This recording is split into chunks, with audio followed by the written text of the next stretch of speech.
Hi there.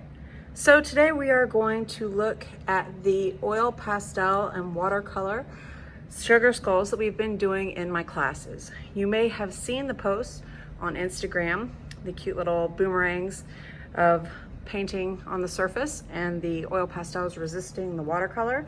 So I want to go back and go through the process with you some. When my classes started, the first thing that they get is a blank skull. They sketch it, they play around with it, they add their designs. This is where they're really exploring how they want to develop their sugar skull. I did start off with the same skull without features, but I found that A, it was too big. You need room around the skull to add a background, and B, the students really struggled with placing the eyes, the nose, and the teeth where they belonged. So it was easier just to start off with this. As I was sketching the project for my students, it was before I actually printed the skulls. So I just started off with a rough drawing like this. That was the expectation when the students started sketching. From there, they took their skull with the design and they transferred it to a blank piece of multimedia paper. From there, what they did was they took oil pastels and they started coloring it. The way that I suggested it was to color like you were coloring in a coloring book. Leave any areas that you want black, white.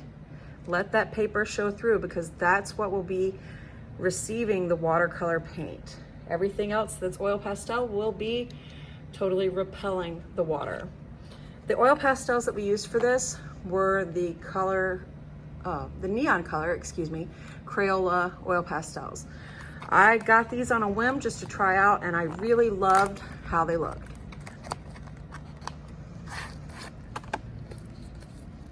They're really vivid, they're really bright, and they're really great to work with and very cost effective. So you can see this was partially done. I have another one that is completely done and just ready for the watercolor paint. So what I'm going to do is I'm actually going to tape this down so it stays static, and we're going to paint.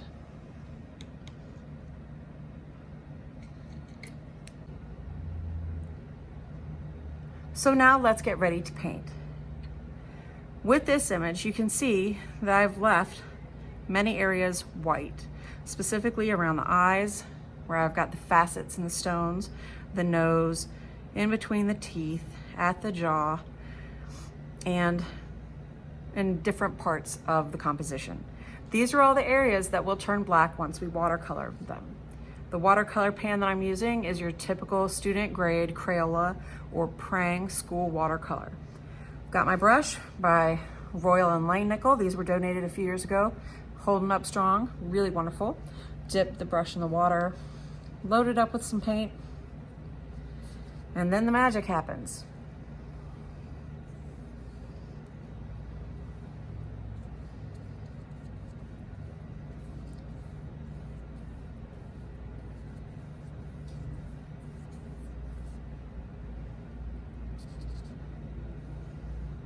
Pretty cool, huh?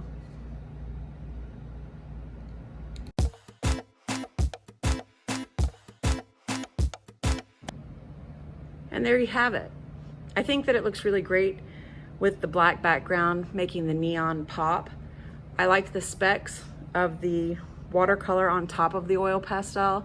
Some students don't like that effect, but I really think that it adds to the aesthetic of the whole piece. The best part is what it looks like under black light. So let's take a look.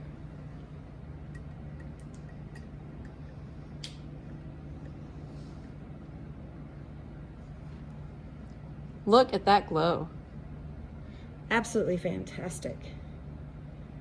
This is a great and fun, easy project.